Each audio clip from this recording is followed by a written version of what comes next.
موضوع الدرس في بشرية الأنبياء والمرسلين والرد على المكذبين والمشركين. سورة الصاد تفسير ابن كثير.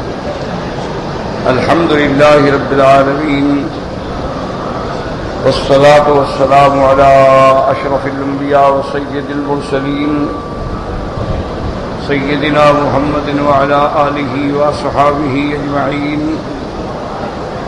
اللهم صل على سيدنا محمد وعلى آل سيدنا محمد كما صليت على إبراهيم وعلى آل إبراهيم في العالمين إنك حميد مجيد.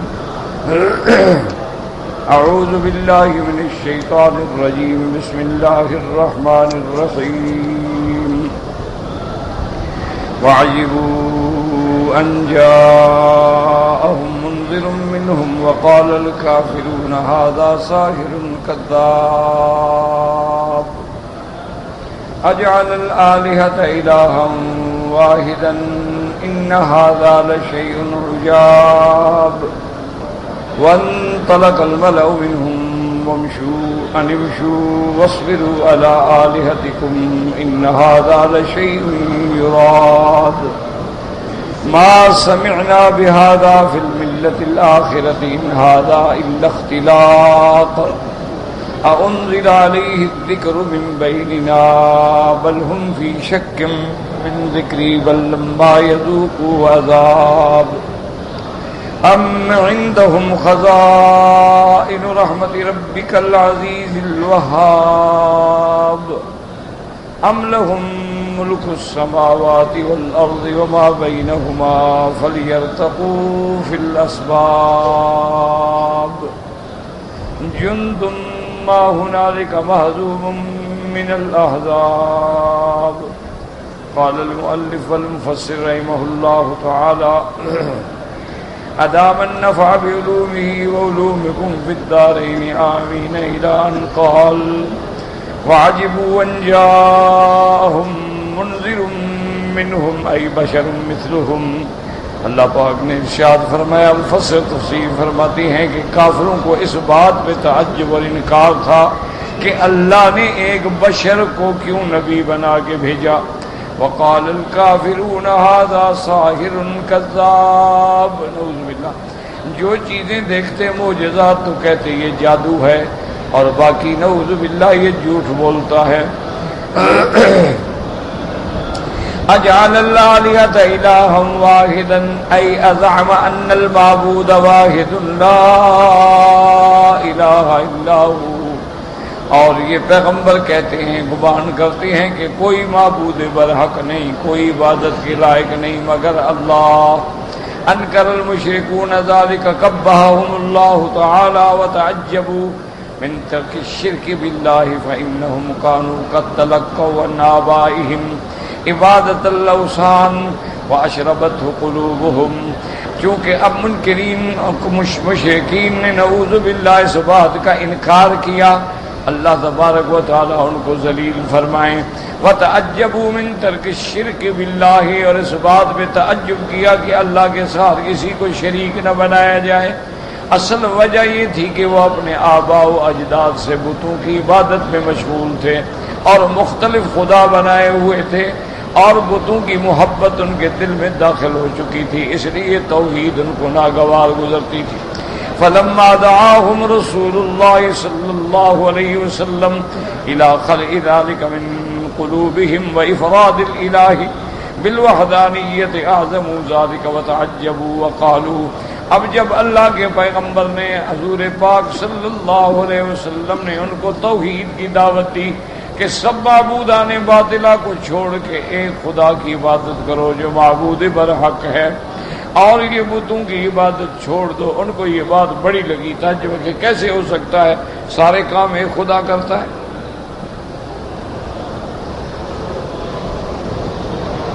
وقالوا اجعل الآلهة إلها واحدا ان هذا لشيء عجاب. یہ بڑی عجیب بات ہے کہ ساری کائنات کے کام ایک خدا کے ذمہ. وانطلق الملأ منهم، ان کے جو سردار تھے وہ چل پڑے. وهم سادتهم وقادتهم ورؤساؤهم وقبراؤهم الملأ، کئی جگہ قرآن میں نام آیا، یہ لفظ آیا ہے، ملأ کہتے ہیں سردار کو۔ ملأ کا معنی یعنی تملأ قلوب الناس، کے لوگوں کے دل ان کی دہشت سے، رعب سے، لباس سے بھر جاتے تھے، اس لیے ان کو کہتے ہیں ملأ۔ مراد یہ ہے کہ ان کے سردار، ان کے قائد، ان کے بڑے جو تھے، کہنے لگے چلو بھی چلو، بس امشوا واصبروا علی حالتکم علی آلہتکم، کہ چلو اپنے دین پہ قائم رہو، اپنے خداؤں کی عبادت پہ جمے رہو۔ ولا تستجیبوا لما يدعوكم الیہ محمد صلی اللہ علیہ وسلم من التوحید، اور اللہ کے نبی حضرت محمد مصطفیٰ جو توحید کی دعوت دیتے ہیں، ان کی بات ہرگز نہ سنیں۔ وقولہ تعالی ان ھذا لشیء یراد، قال ابن جریر ان ھذا الذی يدعونا الیہ محمد صلی اللہ علیہ وسلم من التوحید لشیء یرید به الشرف علیکم والاستعلاء وان یکون له منکم اتباع ولسنا نجیبه الیہ۔ ابن جریر مفسر فرماتے ہیں کہ ان ھذا لشیء یراد، انہوں نے کہا کہ اصل بات یہ ہے کہ حضور صلی اللہ علیہ وسلم توحید کی دعوت دے کر اصل میں چاہتے ہیں کہ انہیں بڑائی مل جائے، انہیں اب سرداری مل جائے، انہیں بڑا اونچا مقام مل جائے، اور ہم سب ان کے تابع ہو جائیں۔ نہیں، ہم بالکل بات نہیں مانیں گے۔ ذکر سبب نزول هذه الآیات الکریمات، قال السدی ان ناسا من قریش اجتمعوا فیہم ابو جہل بن ہشام والعاص بن وائل والاسود بن المطلب والاسود بن عبد یغوث فی نفر من مشیخۃ قریش فقال بعضهم لبعض۔ اب مفسر رحمۃ اللہ علیہ فرماتی ہیں کہ ان آیات کا شان نزول، سبب نزول کیا ہے، کس واقعے میں قرآن کی یہ آیات اتری ہیں۔ وہ کہتی ہیں کہ قریش کے سردار جو تھے وہ اکٹھے ہوئے، ان میں ابو جہل بھی تھا، عاصی ابن وائل بھی تھا، اسود ابن المطلب، اسود ابن عبد یغوث، فی نفر من مشیخۃ قریش، اور بھی قریش کے بڑے بڑے تھے، یہ سب اکٹھے ہوئے۔ فقال بعضهم لبعض انطلقوا بنا الى ابی طالب فلنكلمه فيه فلينصفنا منه فليكف عن شتم آلهتنا وندعه وإلهه الذي يعبد فإنا نخاف أن يموت هذا الشيخ فيكون منا إليه شيء فتؤيرنا به الأرض يقولون تركوه حتى إذا مات عنه تناولوه۔ اب کافروں نے آپس میں مشورہ کیا کہ چلو سب اکٹھے ہو کے چلتے ہیں ابی طالب کے پاس، اور ابی طالب کو جا کے کہتی ہیں کہ وہ اپنے بھتیجے کو بتلائیں کہ ہمارے خداؤں کو گالیاں نہ دیں، ہمارے خداؤں کی برائی نہ کریں، اپنے خدا کی عبادت کرتے رہیں، ہم ان کا تعرض نہیں کریں گے۔ کہنے لگے کہ چلو ابی طالب سے ابھی فیصلہ کرا لیں، کیونکہ اگر ابی طالب مر گیا، بیمار ہے، اس کے مرنے کے بعد ہم نے حضور صلی اللہ علیہ وسلم کے خلاف کوئی قدم اٹھایا تو لوگ کہیں گے دیکھو جب تک بڑا زندہ تھا انہوں نے کچھ نہیں کیا، اب یہ بڑے بہادر بن گئے۔ فبعثوا رجلا منهم يقال له المطلب فاستأذنهم على أبي طالب فقال هؤلاء مشيخة قومك وسراتهم۔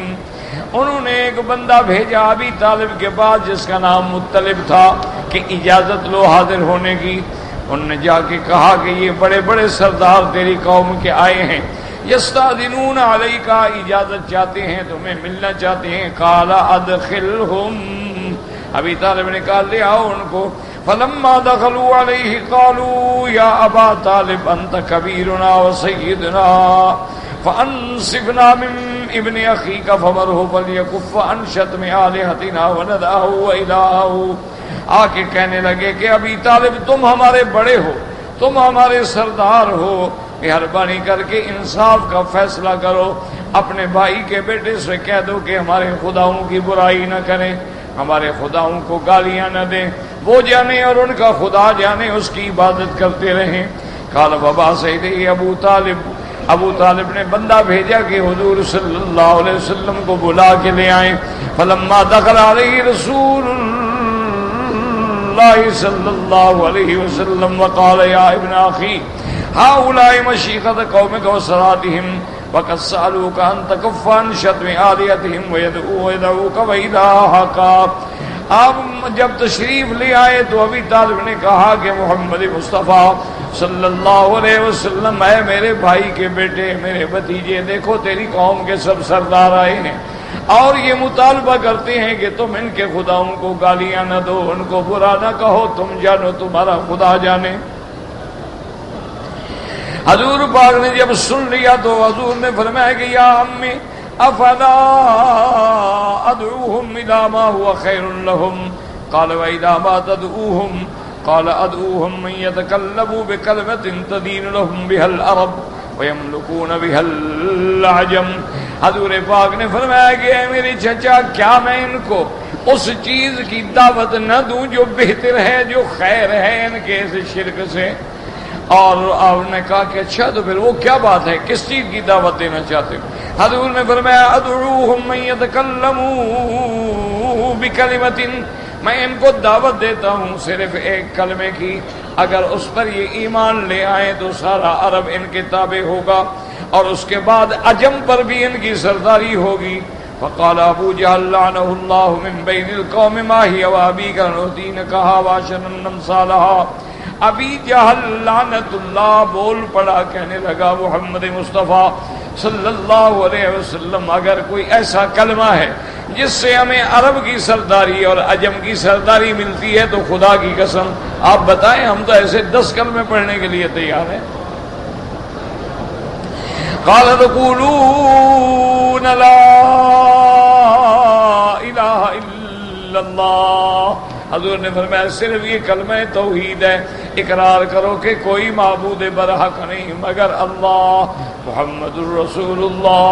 یاد رکھیں ایک جز کا ذکر ہوتا ہے، دوسرا جز چونکہ خود بخود معلوم ہے، جیسے حدیثوں میں آتا ہے من قال لا الہ الا اللہ دخل الجنہ۔ اب یہ نہیں ساری زندگی لا الہ الا اللہ پڑھتا رہے، اگر حضور پر ایمان نہ ہو تو جنت تو نہیں ملے گی، لیکن ایک جز کا ذکر کرنے کے بعد دوسری جز جو ہے خود بخود معلوم ہوتی ہے، اس لیے اختصار ہوتا ہے۔ حضور نے فرمایا یہ کلمہ شہادت پڑھ لیں اور اسی سے یاد رکھو کہ پوری دنیا کی سرداری ملنے کا حل یہ ہے کہ بندہ خالص توحید پہ آ جائے، اللہ کی وحدانیت کا اقرار کرے، اللہ تبارک و تعالیٰ پہ توکل کرے، جیسے کہ میرے آقا نے رحمت دو عالم سیدنا محمد مصطفیٰ صلی اللہ علیہ وسلم نے بڑا مختصر، بڑا جامع، بڑا معنی امت کو سبق پڑھایا۔ 3 چیزیں بتائی ہیں حضور نے، اگر انسان ان پہ جم جائے تو سارے مسئلے حل ہو جائے، سارے جھگڑے ختم ہو جائے۔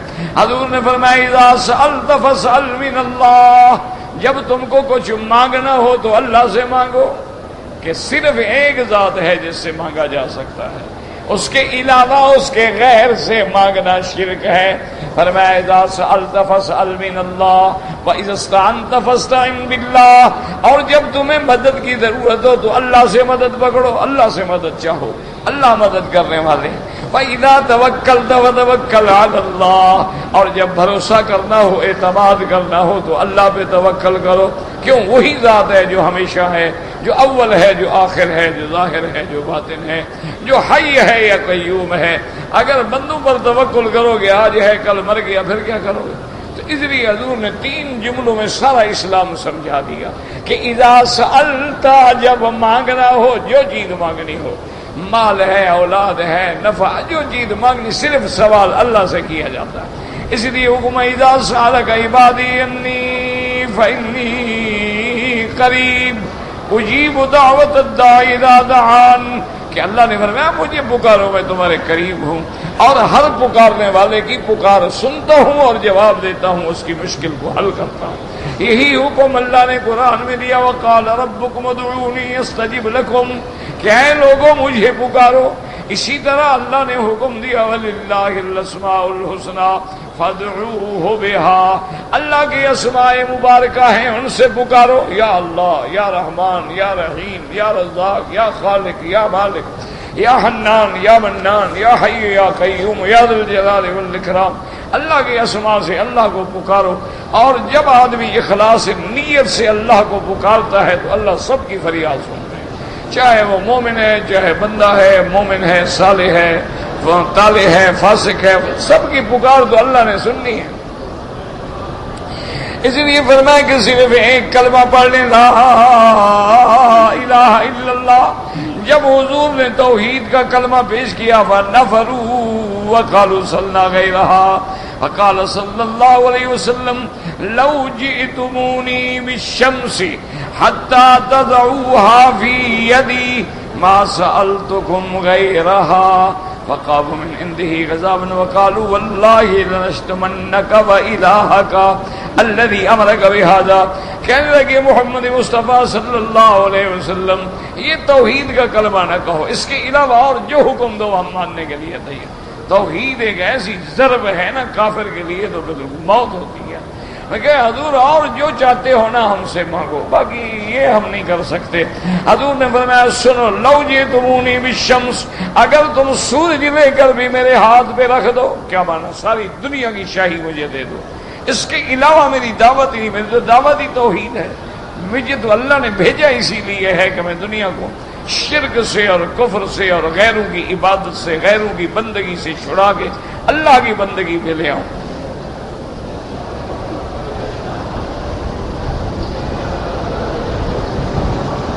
کہنے لگے اچھا اگر ایسی بات ہے تو پھر ہم آپ کی مخالفت کریں گے اور آپ کو ہم بھی گالیاں دیں گے اور آپ کے خدا کو بھی نعوذ باللہ ہم برا بھلا کہیں. اور کہنے لگے آپس میں چلو جی چھوڑو بس ان کی بات کو چھوڑو.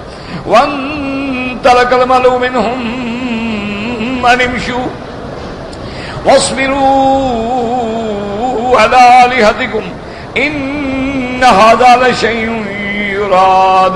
کہنے لگے چلو اور اپنے دین پہ جمے رہو، اپنے خداؤں کی عبادت پہ ٹکے رہو. میں بالکل نہ سنے حضور محمد مصطفیٰ کی بات، کیونکہ جو باطل بھی ہے، جو بھی فرقے باطل ہیں، جب آدمی کسی باطل فرقے پہ دین پہ لگ جاتا ہے پھر اسی کو وہ دین سمجھتا ہے. یہی مصیبت ہوتی ہے، پھر اس کو چھوڑنے کے لیے وہ تیار نہیں ہوتا. اس کے بعد جناب فرماتی ہیں وَرَوَاهُ ابن جریر ابن ابی حاتم وابن جریر وزاد فلما خرجوا دعا رسول اللہ امه الى قوله لا الہ الا اللہ فابا وقال بل على دین الاشیاخ انک لا تهدی من احببت. اب حضور صلی اللہ علیہ وسلم نے اپنے چاچے کو بھی دعوت دی کہ میرے چاچا آپ بھی کلمہ پڑھ لیں لا الہ الا اللہ قل کلمۃ احاج بها عند اللہ. ایک دفعہ کلمہ پڑھ لو تاکہ میں اللہ کے آگے تیری بخشش کے لیے جھگڑے کرنے والا بن سکوں. ایک ہی دفعہ کلمہ لیکن وہ کہنے لگا ابھی طالب کے نہیں بل علی ملت الاشیاخ، میں اپنے باپ دادے کے دین پہ ہوں، میں تیرا دین قبول نہیں کرتا. تو حضور صلی اللہ علیہ وسلم کی دعوت توحید کا انکار کر دیا ابی طالب نے، اور اسی طرح علی ملت عبد المطلب جو ہے اس کو موت آ گئی. حضور بڑے غمگین ہوئے، حضور بڑے اداس ہوئے کہ میرا چاچا ہے اور پھر محسن ہے اور ساری زندگی اس نے میرے ساتھ دیا ہے، محبت کی ہے اور میرے لیے جان قربان کی ہے، میرے لیے قریش سے ٹکر لی ہے، لیکن افسوس کہ وہ کفر میں مر گیا. تو اس لیے یاد رکھیں کہ صرف محبت کام نہیں آتی جب تک توحید نہ ہو. اگر محبت چھڑا سکتی تو ابو طالب ضرور جنت میں چلے جاتا، کیونکہ اس سے بڑی محبت تو کسی کو تھی نہیں. ابو طالب کا یہ عالم تھا کہ وہ سارے بیٹے جب آ جاتے رشتہ دار عزیز دسترخوان لگے ہو کہتے جب تک حضور نہیں آئیں گے میں کھانا نہیں کھاؤں. اتنی محبت تھی اس کو محمد مصطفیٰ سے. اور آپ کتابیں دیکھیں، تاریخ دیکھیں، احوال دیکھیں کہ ابی طالب مجبور کرتے تھے کہ حضور بچپن میں میرے ساتھ بستر پہ سوئیں. اتنی محبت ہے حضور صلی اللہ علیہ وسلم سے. لیکن محبت کس کام آئی؟ جب عقیدہ نہیں تھا تو محبت کسی کام نہیں. اس لیے ہمیشہ یاد رکھیں کہ آدمی محبت سے نہیں چھوٹ سکتا ہے کہ بس وہ جلوس نکال لے اور جھنڈیاں لگا لے اور محبت کے دعوے کرے اور انگوٹھے چوم لے، اس سے کچھ نہیں. اصل عقیدہ ہے، جب تک عقیدہ نہیں ہوگا تو کچھ بھی نہیں ہوگا. عقیدہ توحید جو ہے وہ اساس ہے، اس کے بعد محبت نفع دیتی ہے.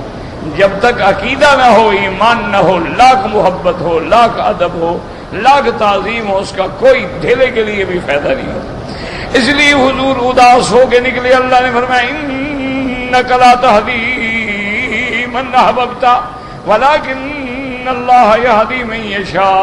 اللہ نے قرآن اتارا میرا مدنی آپ کیوں غمگین ہوتے ہیں؟ آپ کے ہاتھ میں تو ہدایت نہیں ہے کہ آپ جس کو چاہیں ہدایت دے دیں. ہدایت میرے ہاتھ میں ہے، میں جس کو چاہوں ہدایت دوں.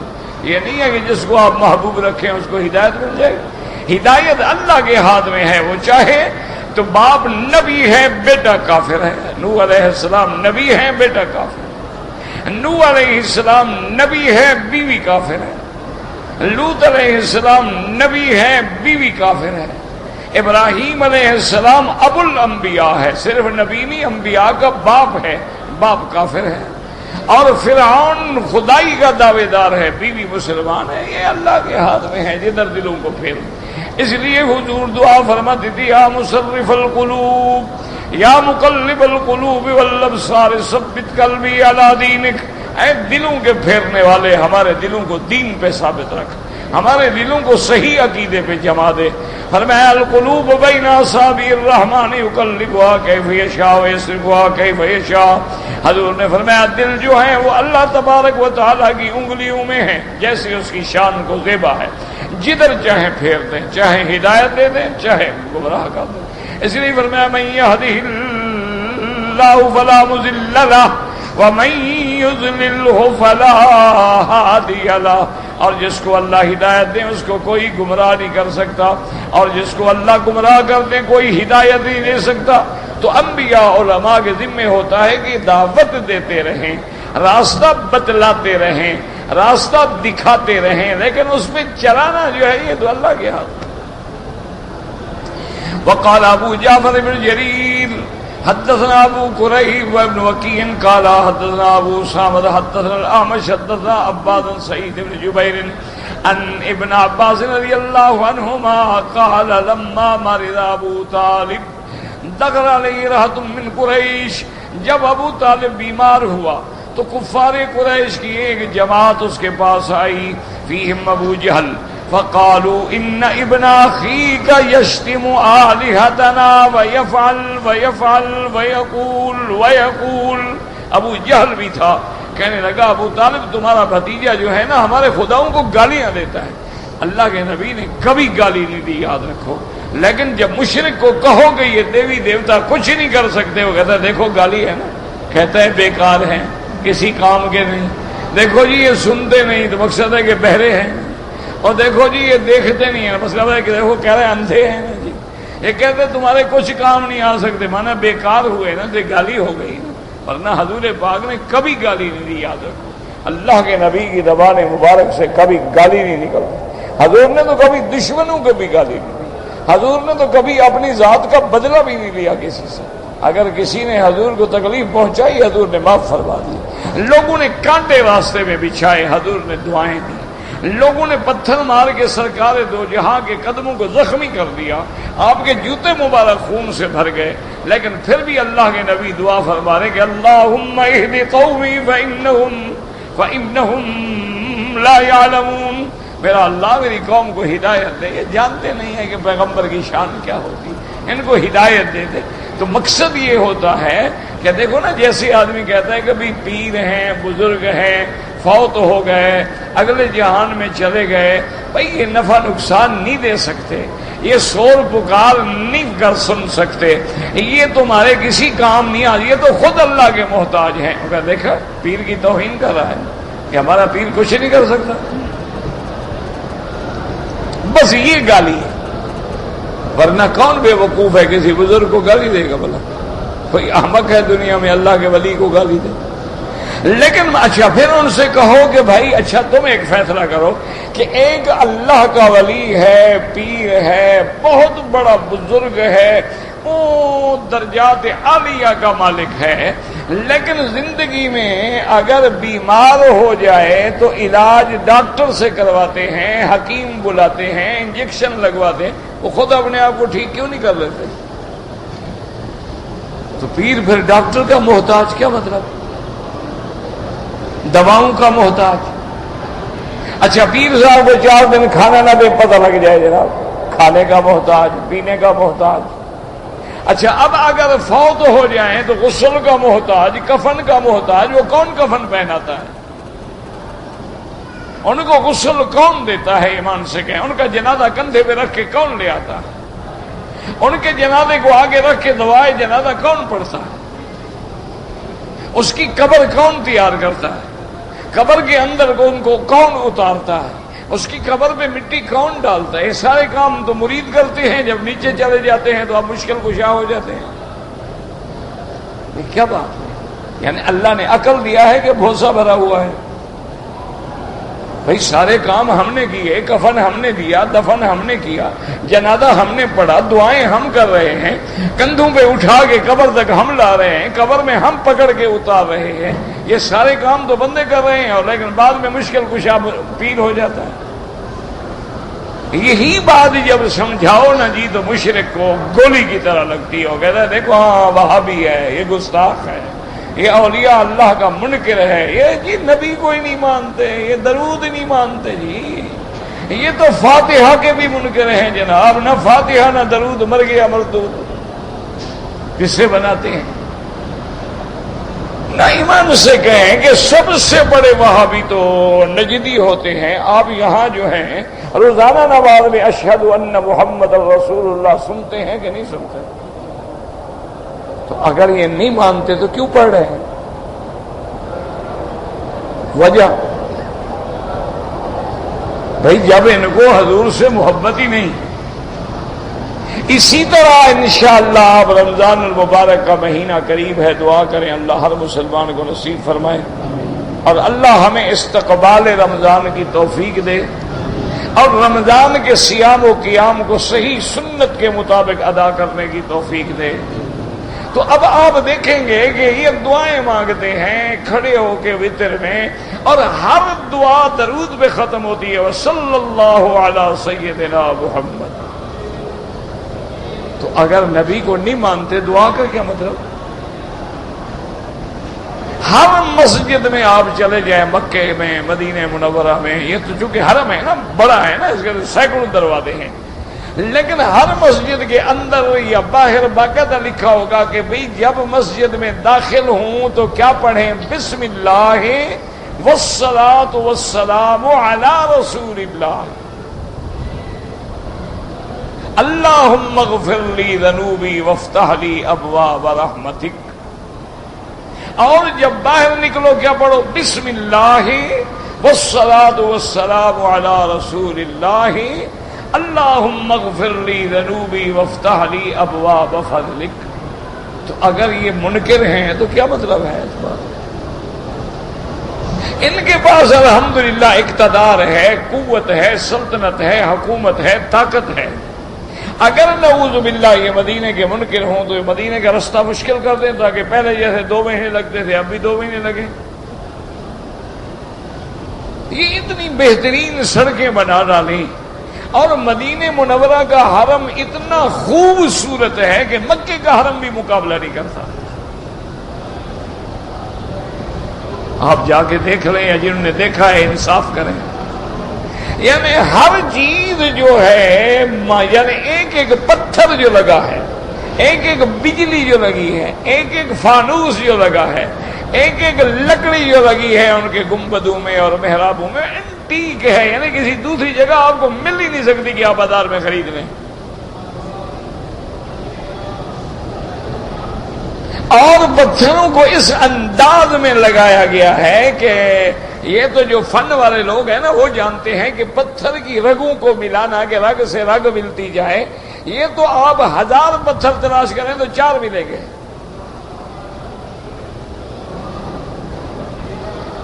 اتنا خوبصورت حرم۔ اچھا مکہ میں ایک حصے میں ایئر کنڈیشن ہے لیکن باقی میں نہیں ہے۔ اللہ کے نبی کے سارا حرم سینٹرل ایئر کنڈیشن ہے۔ اچھا مکہ شریف میں گاڑی کھڑی کرنے کے لیے بڑا پرابلم ہے، اسی لیے اب یہ حرم کی توسیع ہو رہی ہے نا الحمدللہ۔ اور مدینہ منورہ میں اگر اذان بھی ہو جائے آپ نیچے آئیں، گاڑی پارک کریں اور ماشاءاللہ تکبیر اولیٰ میں شامل، نماز میں شامل ہوں۔ اور 1 گھنٹے میں صرف 1 ریال، یعنی اگر ایک آدمی آتا ہے مغرب کو وہ تراویح پڑھ کے بھی جائے کتنا دے دے گا؟ 3 ریال۔ گاڑی محفوظ ہے۔ اچھا جہاں پارکنگ ہے وہاں حمام ہے، وضو کریں، غسل کریں، تیار ہو کے اوپر آ جائیں۔ ان لوگوں کو محبت نہیں ہے. تم نے کبھی ماشاءاللہ 1.5 اینٹ کی مسجد بھی نہیں بنائی، تم عاشق رسول ہو. اس کا کیا علاج ہے؟ یعنی جن لوگوں نے اچھا جہاں جہاں میرے نبی پاک گئے، حضور جیرانہ میں گئے، دیکھیں جا کے جیرانہ میں کیسی مسجد بنی ہے. سرکار دو عالم قباء میں گئے، جا کے دیکھیں کہ قباء کی مسجد کیسے بنی ہے. یعنی انہوں نے کوشش کی ہے کہ جو پتھر لگایا جائے اس کا رنگ ایسا ہو معلوم ہو کہ 400 سال 1400 سال پرانی ہے، حالانکہ وہ تو ابھی بنائی گئی ہے. حضور پاک نے ذل حلیفہ سے، بیر علی سے، میقات جہاں ہے احرام پر ہے، وہاں جا کے مسجد دیکھو. اسی طرح آپ جتنے مساجد ہیں، میقات کی مساجد ہیں، راستے میں مساجد ہیں، اور پھر مساجد میں اہتمام ہے. صرف یہ نہیں کہ مسجد بنا دی، نہیں، حمامات ہیں، اندر کارپیٹڈ مسجد ہے، اے سی لگے ہوئے ہیں، سکون کے ساتھ آ کے نمازیں پڑھیں. یہ لوگ تو حضور کو نہیں مانتے، اور جو صرف 12 ربیع الاول کو جھنڈیاں لگا لیں وہ عاشق ہیں. یہ اب تمہارا فیصلہ ہے، خدا کو قیامت میں جواب دے دیں کہ سچ کون تھا اور جھوٹ کیا تھا. یعنی آپ حیران ہوں گے کہ اللہم صلی علی محمد، درود پڑھتے ہیں نا آپ نماز میں، اللہم صلی علی محمد وعلی آل محمد. حالانکہ حضور تو سید ہیں ساری قوم کے، لیکن درود جب حضور نے سکھایا تو ساتھ لفظ سیدنا نہیں لگایا. تو یہ کہتے ہیں جب حضور نے نہیں لگایا اسی طرح پڑھو جیسے حضور نے پڑھا. یہ کہتے ہیں دیکھو جی یہ تو حضور کو سید مانتے ہی نہیں. ہو جی یہ تو مولانا نہیں کہتے، سیدنا نہیں کہتے، حبیبنا نہیں کہتے، شفیعنا نہیں کہتے. بات یہ نہیں، عقل کرو کہ اللہ کے نبی نے درود خود سکھلایا ہے یا بعد میں مولویوں نے بنایا ہے؟ اگر حضور نے سکھلایا ہے تو کون مائی کا لال ہے جو محمد مصطفیٰ کے لفظ پہ زیادتی کرے یا گھٹا دے؟ ویسے آپ لاکھ دفعہ کہیں گے سیدنا، حبیبنا، شفیعنا، قرۃ اعیننا. آپ ان کے خطبات میں پڑھیں گے کیسے حضور صلی اللہ علیہ وسلم کی شان میں جب یہ کہتے ہیں تو یہ ایک محض عصبیت ہے، ایک تعصب ہے. اور انگریز نے ایسی تحریک پیدا کی کہ ورنہ آپ دیکھ لیں کہ انگریز کے آنے سے پہلے آپ کے ملک میں اس وقت ہند تھا، ہندوستان تھا، کوئی جھگڑا مجھے دکھا دیں کسی بات پہ جھگڑا ہو.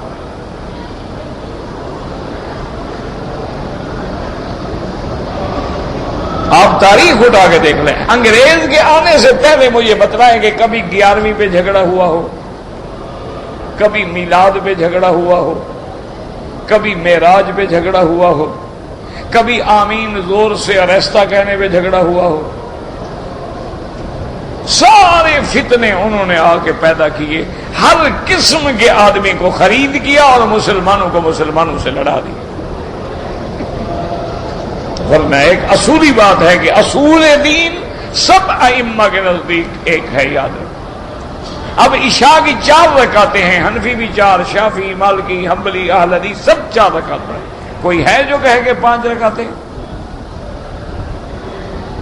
فجر کی نماز میں 2 رکعت ہیں، تمام مذہب کے لوگ، تمام مسلک کے لوگ 2 پڑھیں گے، کبھی 3 نہیں ہو سکتی. ہاں جس مسئلے میں 2 حدیثیں آ گئیں، جہر بھی آ گیا، آہستہ بھی آ گیا، رفع یدین بھی آ گیا، نہ کرنا بھی آ گیا، بعض ائمہ نے اس حدیث کو لے لیا، بعض نے اس کو لے لیا، تو کوئی جھگڑے کا مسئلہ ہی نہیں ہے. یہ تو کوئی لڑائی والے مسئلے ہی نہیں ہیں. اصول دین میں، عقائد میں، یا وہ بات جو حدیث محمد مصطفیٰ سے بالکل دلالت النص سے ثابت ہے، اس میں کوئی اختلاف نہیں. میرا بھائی اجتہاد وہاں ہوتا ہے کہ ایک مجتہد یمن میں ہے، ایک کوفے میں بیٹھا، ایک کو حدیث ملی، ایک کو حدیث نہیں ملی. ایک کو پہلی حدیث پہنچی ہے لیکن دوسری حدیث نہیں پہنچی، ایک کو پہلا عمل ملا ہے لیکن آخری عمل کا پتہ نہیں لگا، نہ اس وقت ٹیلی فون تھے کہ ٹیلی فون کر کے پوچھ لیں، نہ انٹرنیٹ تھا کہ جناب ویب سائٹ دیکھ لیں، وہ تو 6 مہینے پیدل چلتے تھے اور ایک حدیث لیتے تھے محمد مصطفیٰ، اور اس میں احتیاط کا یہ عالم تھا کہ امام ترمذی رحمت اللہ علیہ آخری عمر میں روتے روتے کثرت بکا کی وجہ سے نابینا ہو گئے۔ ایک دن اپنے ساتھی کے ساتھ ایک اونٹنی پہ سوار ہو کے سفر فرما رہے تھے، ایک جگہ سے جب گزرے تو فوراً سر جھکا لیا،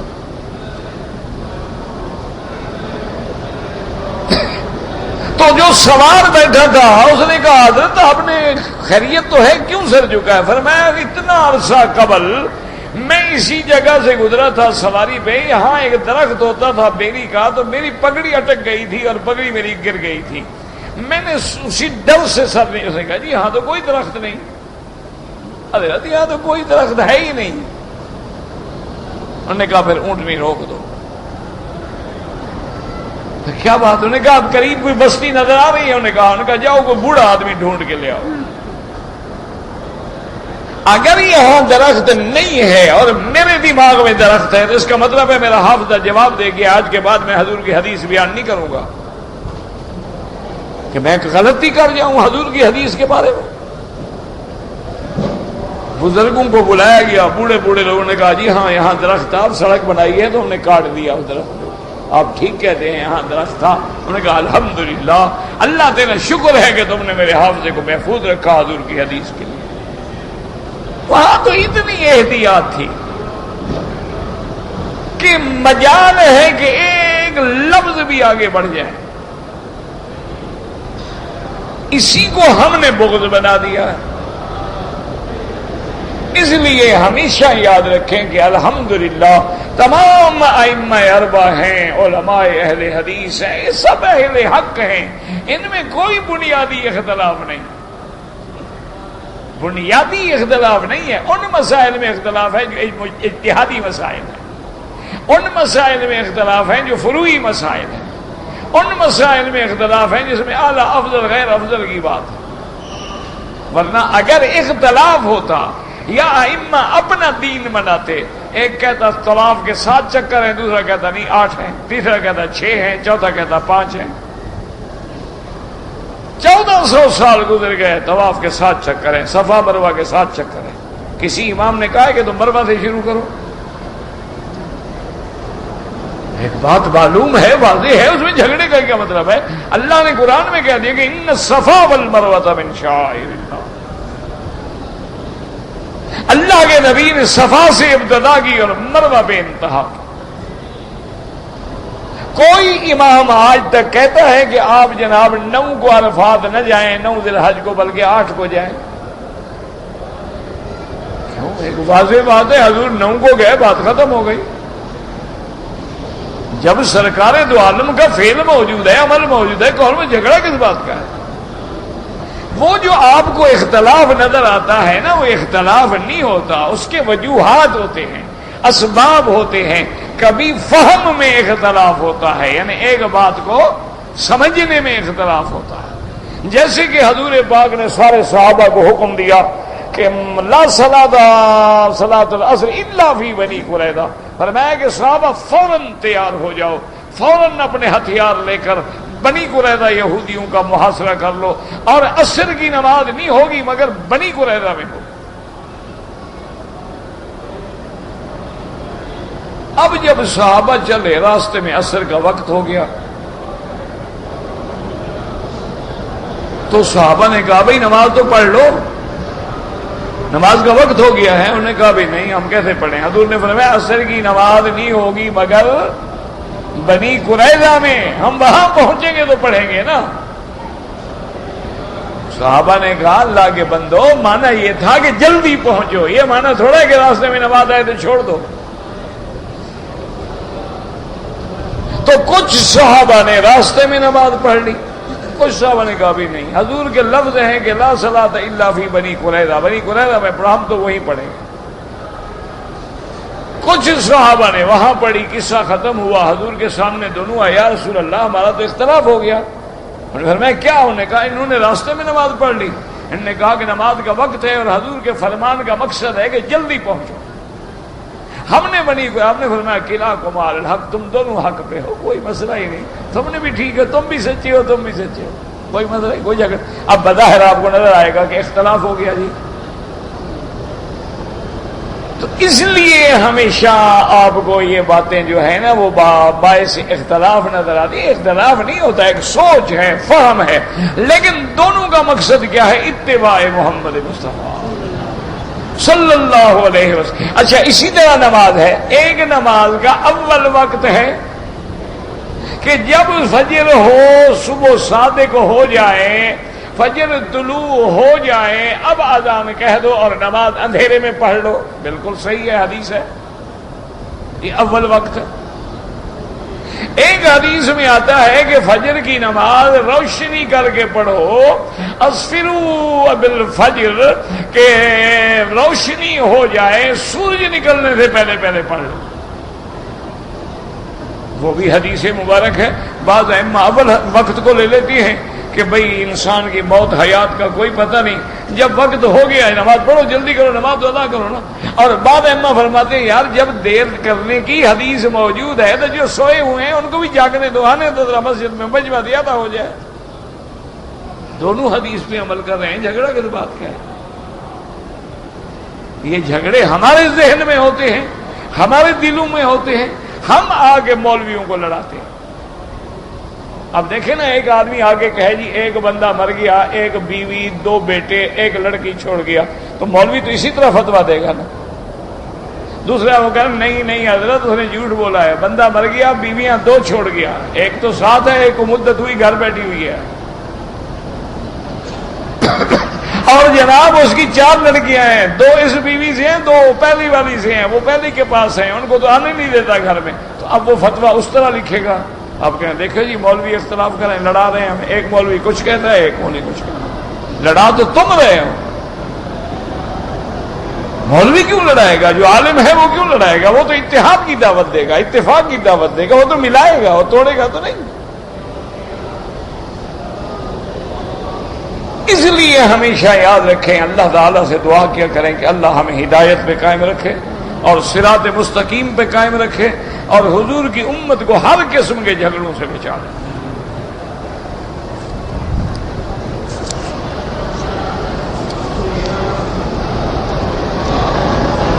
اگر آپ مسجد میں آئیں اور فجر کی جماعت کھڑی ہو چکی ہے، آپ جماعت میں مل جائیں، سنتوں میں نہ لگیں. نماز پڑھنے کے بعد 2 رکعت سنت فوراً پڑھنے تو جائز ہے، سورج نکلنے کے بعد پڑھیں تو جائز ہے. یہ جو ہمارے لوگ پڑھتے ہیں نا جی، اللہ تبارک و تعالی ہدایت دے، ان کی نماز کی بھی باقاعدہ ویڈیو بنانی چاہیے کہ امام کہتے ہیں نا اللہ اکبر الحمدللہ رب العالمین، ابھی امام ولضالین آمین پہ نہیں پہنچے گا، یا 2 رکعت سنت پڑھ کے بھی آ جائے گا اللہ اکبر. اللہ کے بندے، اس نے تو ابھی فاتحہ بھی نہیں پڑھی، تم نے 2 رکعتیں پوری پڑھنی. کیوں ہو جی؟ وہ نماز پہلے سنت نہ پڑھی، سنت رہ جائے گی نا، اتارنی ہے نا گلے سے. نماز تھوڑی پڑھنی ہے، وہ تو گلے سے اتارنے کے لیے آیا ہے. جماعت کھڑی ہو گئی ہے، جماعت میں مل جاؤ سکون کے ساتھ. جب نماز ختم ہو جائے بعد میں پڑھ لو، سورج نکلنے کے بعد پڑھ لو. جب اجازت ہے تو جھگڑے کی کیا ضرورت ہے؟ ہاں ایک آدمی پڑھ رہا تھا، نماز شروع کر چکا ہے، تو احناف یہ کہتے ہیں اسے یقین ہے انشاءاللہ کہ میں رکعت میں مل جاؤں گا تو پوری کر لے، لیکن پوری ادا کے ساتھ کرے، یہ تو نہیں کہ ٹکریں مارے.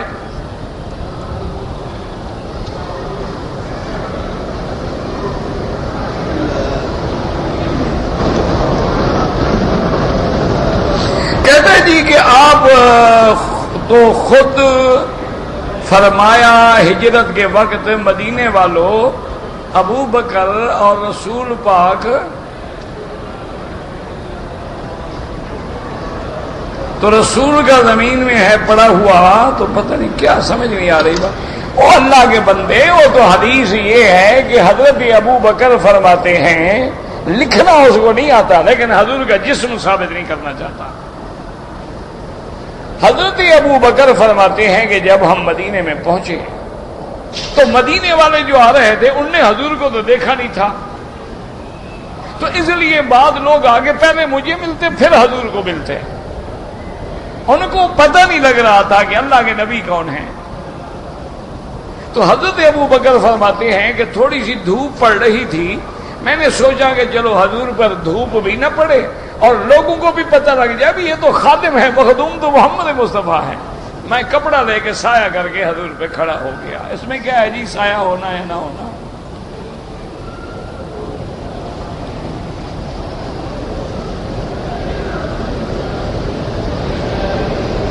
اگر ایک آدمی نے انڈیا ایئرپورٹ سے احرام باندھا ہے، جدے میں آنے کے بعد لیٹرین میں گیا، دونوں چادریں کھول کے لٹکا دی کہ پلید نہ ہوں، کوئی حرج نہیں. کیا ہو گیا؟ کوئی چادریں کھولنے سے عمرہ بھاگ جاتا ہے؟ یہ کس نے کہا ہے آپ کو؟ عمرہ چادروں میں باندھا ہوا ہے آپ نے، چادر گر گئی تو عمرہ گر گیا. یہ کیا ہے؟ چادریں بدل لو، پلید ہو جائے دھو ڈالو، گرمی ہو گئی اتار کے غسل کر لو، کوئی مسئلہ نہیں. ڈرتے ہیں تو چادر اتارنے سے بھی حاجی ڈرتا ہے، اور داڑھی روز منڈواتا ہے اس سے نہیں ڈرتا. چادر نہ گرے، محمد کی سنت گرتی ہے تو گرنے دو مٹی میں.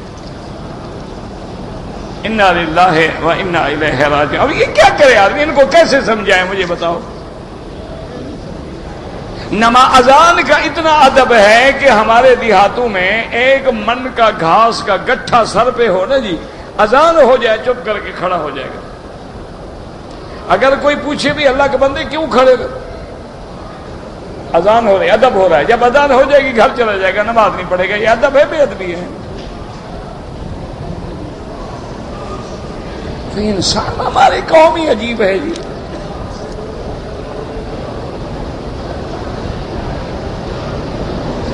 مگر آپ نے ایک عمرہ تو کر لیا ہے، اب افضل یہ ہے کہ جتنے دن مکے میں رہیں طواف زیادہ کریں. لیکن عمرہ کرنا چاہیں تو لازماً حرم سے باہر جانا ہوگا. مسجد عائشہ جائیں یا جعرانہ جائیں، عرفات جائیں، جہاں بھی جائیں وہاں سے احرام باندھ کے آنا ہوگا.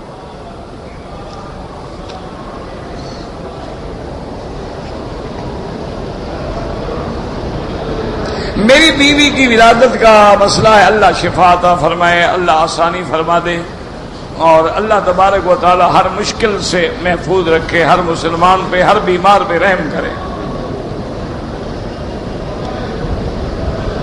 دم کا معنی ہوتا ہے ایک بکری یا بکرا یا دمبا یا جو بھی ہو خرید کے ذبح کر کے گوشت غریبوں کو تقسیم کرو، یہ معنی ہے دم.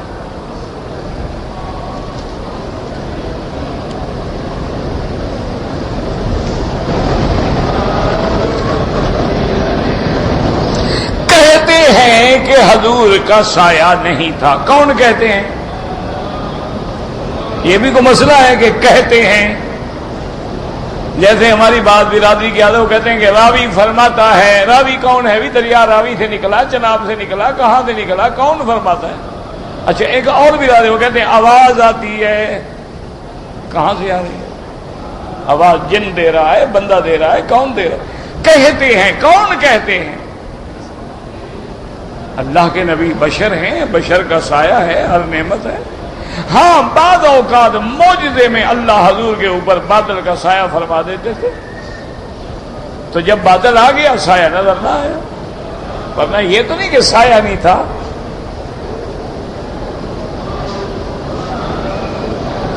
پورے گھر والوں کی طرف سے ایک عمرہ نہیں ہوتا، ایک آدمی کے لیے ایک.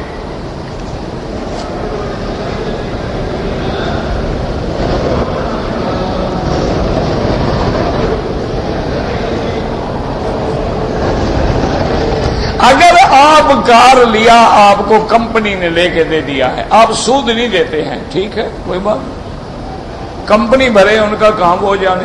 آپ تو سود ادا نہیں کرتے نا، آپ تو رقم دے رہے ہیں.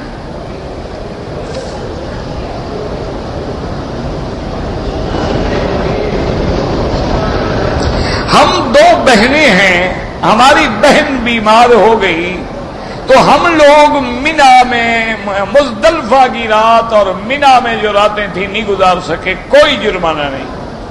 اللہ کے نبی نے اجازت دی تھی کہ مزدلفہ میں آپ نے رخص للنساء والصبیان، عورتوں کو بھی، بچوں کو بھی، تکلیف والوں کو بھی، حتیٰ کہ مکے کے لوگ آئے، انہوں نے کہا یا رسول اللہ نحن رعاۃ، ہم بکریاں چرانے والے لوگ ہیں، اگر ہم نے رات یہاں گزاری صبح رش ہوگا، پہنچتے پہنچتے دوپہر ہو جائے گی، بکریاں تو بھوکھی مر جائیں گی۔ ہم نے کہا تم بھی رات کو چل جاؤ۔